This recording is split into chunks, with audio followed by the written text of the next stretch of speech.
होगा कि जगह जगह उनके शिवलिंग बने होंगे।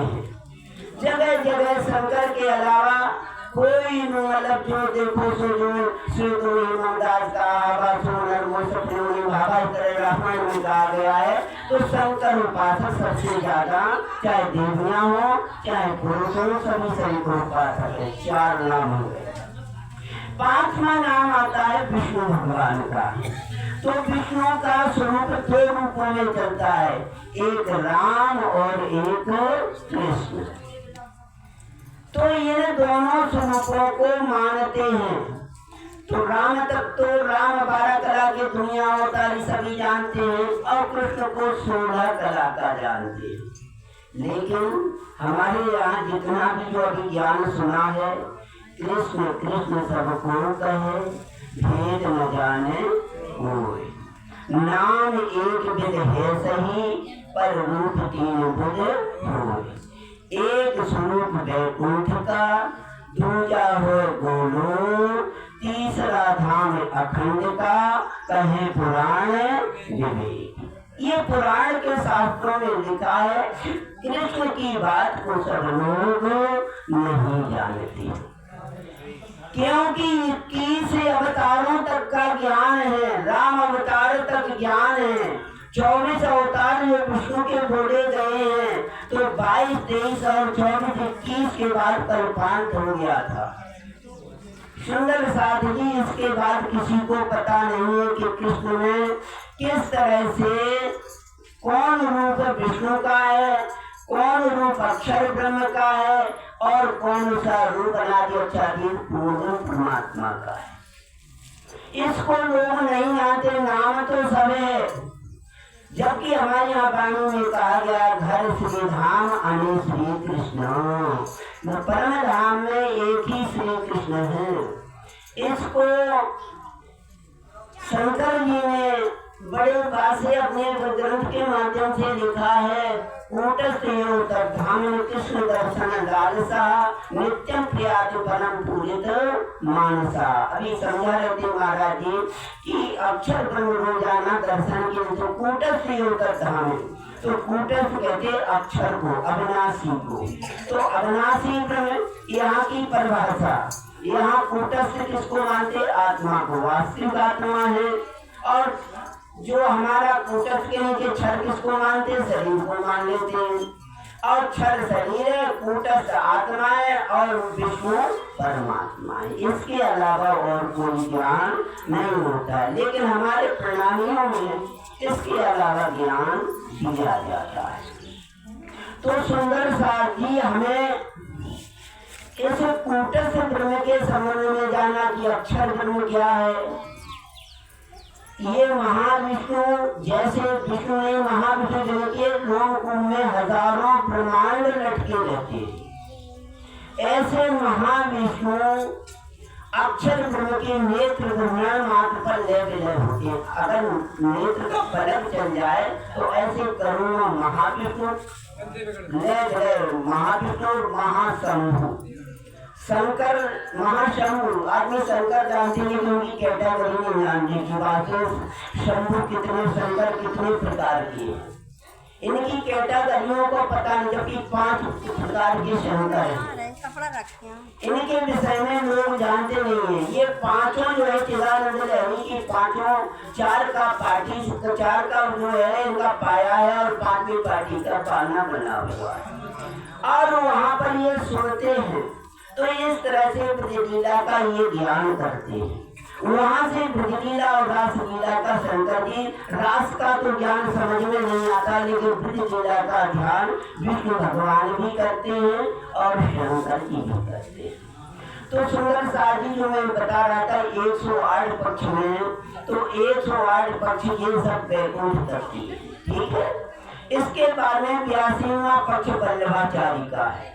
अपने यहाँ श्रीमद् भागवत की टीका लिखी, वल्लभाचार्य की टीका जिसे सुबोधनी टीका कहते हैं, उसका वर्णन किरंतन ग्रंथ में कई किरंतन की लिखी अपने श्रीमद् भागवत में देखना आप।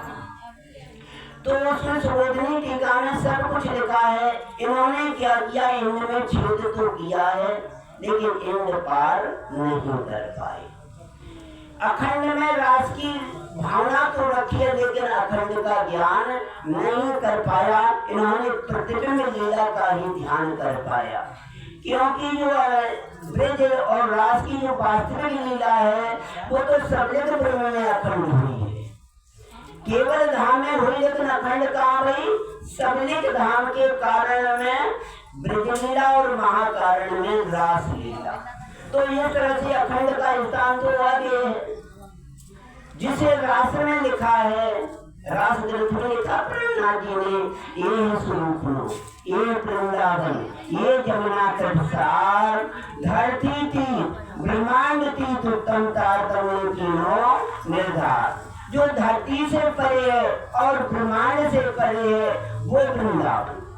वृंदावनम महापूर्णम सर्व पावन पावनम सर्वलोकम बहिर्भूतम निराधार सुपरिस्फुट यत्र गुणं धत्वा पुनरागमनम्। वैकुंठ जात लोके गत्यागत परिस्फुट। इस स्थान को यदि कोई ध्यान कर ले, उस नित्य को याद कर ले उस वृंदावन का, तो उसका गमन आगमन नहीं होता है। पुनरप जन्म पुनरप मरणम के सिद्धांत में नहीं फंसता है। इसलिए सुंदर साथ जी तो 81 वल्लभाचार्य का 82वां पक्ष है और 83वां पक्ष। अभी कौन सा चल रहा है? 83वां पक्ष।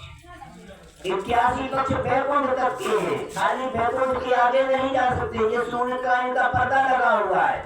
खाली 82वां पक्ष वल्लभाचार्य ने आगे थोड़ा प्रयास किया। इसके बाद 83वां पक्ष वल्लभा, ये तुम्हारा पंच वासनाओं का है।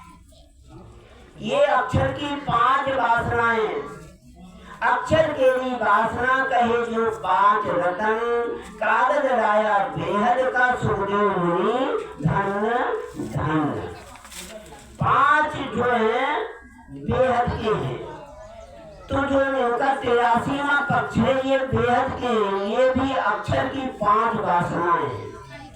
तो उन 5 वासनाओं में ये भी आगे अक्षरातीत के ब्रह्म में ये भी नहीं जानती। उसमें सुखदेव और कबीर यहाँ पर आए। सुखदेव और कबीर यहाँ इस जगह जहाँ मृतलोक में बैठे हैं, सुखदेव भी आए, कबीर भी आए, लेकिन दोनों ने उस परम धाम का श्रीमद् भागवत का शास्त्र श्री भागवत बुद्धि जागृत को ज्ञान अक्षरातीत की जब चर्चा कर रहे थे, आदेश में राज्य का आदेश आ रहा था, राजा परीक्षित ने टोक दिया। अरे ऐसे भी जब ब्रज से रास में गोपियां जा रही हैं, अपने पतियों को छोड़ सकती हैं, अपने पुत्रों को गोद से हटा सकती हैं, अपने जो श्रेष्ठ ससुर आदि हैं उनको धक्का मार सकती हैं। ये बात हमारे समझ में नहीं आई। राजा परीक्षित जिस ज्ञान को आवेश में कह रहे थे, उसी आवेश के कहते कहते उनके दिल में धक्का लगा और वहीं पर रुक गए और बोले, ते राजा मैं जोगी भया, कहने वाला चलता भया। राजा में योगी भया। राजा परीक्षित को ज्ञान जो दे रहे थे, क्योंकि राजा परीक्षित वैकुंठ तक का जीव था।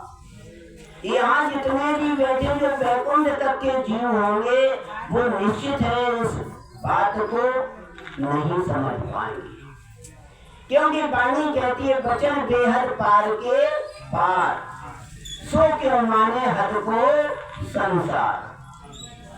वचन बेहद पार के पार, शब्द चल रहा है पार के पार, वचन बेहद, बेहद के पार के भी पार बात आ रही है। वचन बेहद पार के पार, सो क्यों माने हद को संसार। अब यहाँ पर जो कबीर पंच वासनाओं में है, उन्होंने लिखा है हद चले सो मानव। किसी कबीर पंथी से पूछना कि हद क्या होती है, नहीं बता। कोई यहाँ बैठा हो जो कबीर पंथी हो, यदि अगर बता पाए तो हम बड़े उसके आभारी होंगे। हद चले सो मानव, बेहद चले सो साध, हद बेहद दोनों तजे, ताको मता अगाध। यहाँ पर अगाध मत की बात आ रही है। हद चले सो मानव, मनुष्य मात्र कहा गया है। हद चले सो मानव, बेहद चले सो साधु। और सब देखो संत बने फिर रहे, सब महंत बने फिर रहे हैं, सब ज्ञानी बने फिर रहे हैं, सब मानी बने फिर रहे हैं। तो हद चले सो मानव। इस संसार में संत मंडलेश्वर महामंडलेश्वर की कोई कमी नहीं है। जितने भी संसार में है तो हद चले सो मानव। किसी से प्रश्न करना हद किसे कहते हैं? हद चले सो मानव।